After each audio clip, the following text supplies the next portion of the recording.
All right, day 18. We are here immediately after my last recording. They should come up right about the same time. I'm going to try to stagger it a little bit. Anyways, starting off, we got Chronologic by Caravan Palace, submitted by Jake, and I preferred this to Robot Face. I did.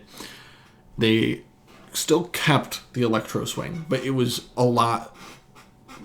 It was toned down a lot, and I feel like that really expanded what they were able to do. This album felt more considered, more thought through, more refined than Robot Face. It felt more professional isn't the word I want to use, but I think it is the word I'm going to use.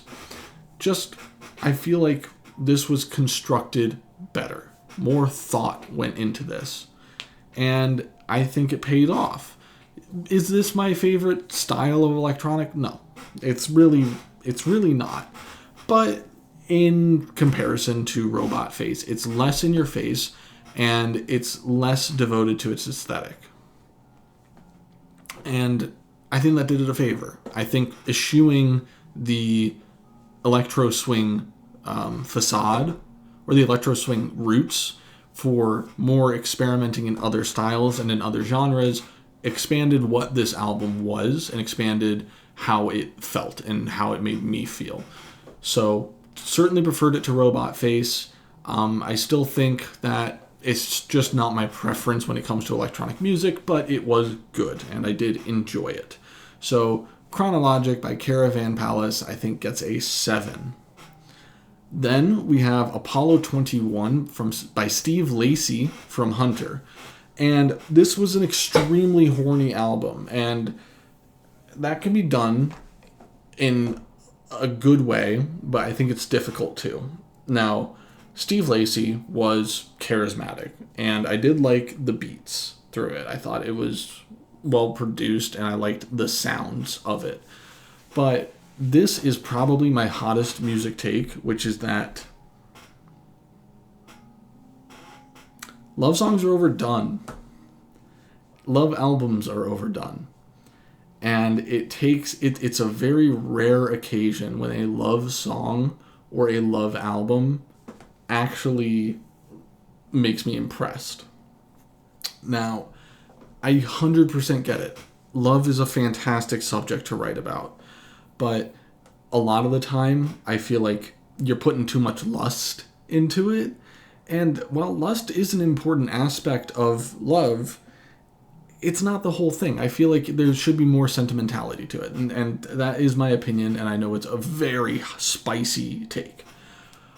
And so in this, there were moments of sentimentality that I really appreciated, but the horniness of it, I think, took away from those moments, at least as a project, as a whole album. And so I kind of wish he did a little more. Maybe the songwriting was a little more reflective, a little more introspective. But overall, I can't fault the man for being a horn dog.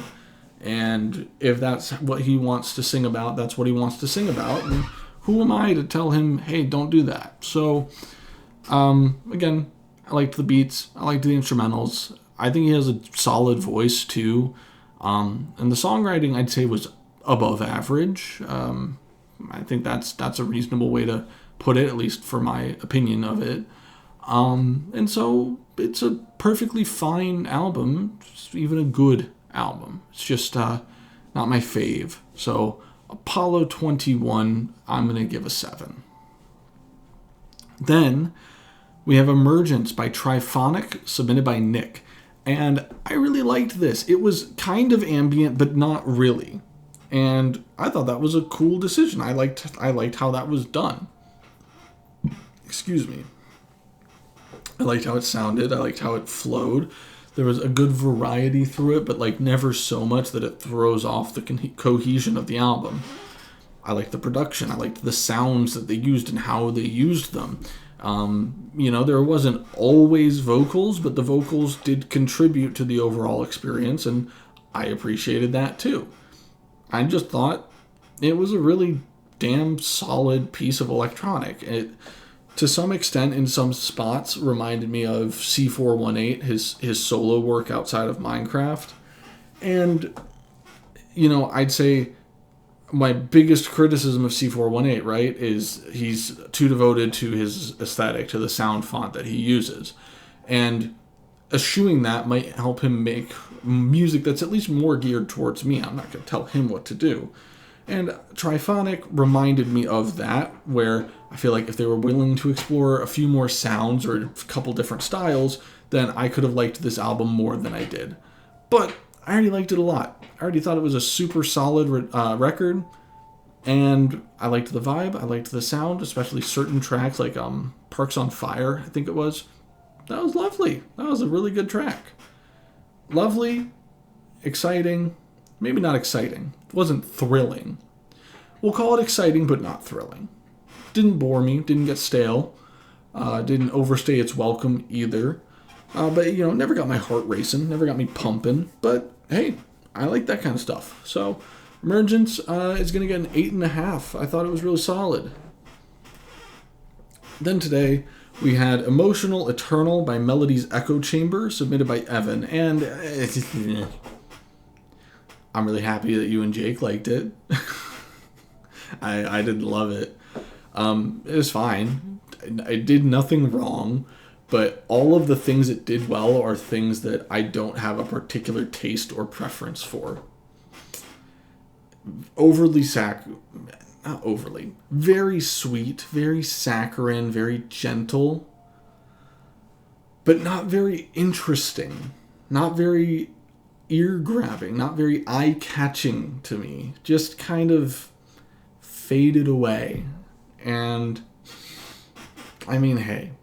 She did a great job.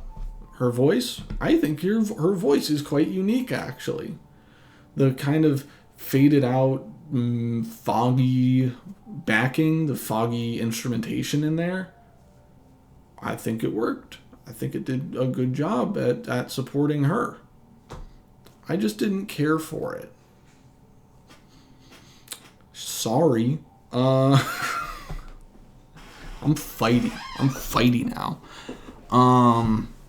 Yeah, Melody's Echo Chamber didn't do it for me, but it didn't not do it either. It just kind of was.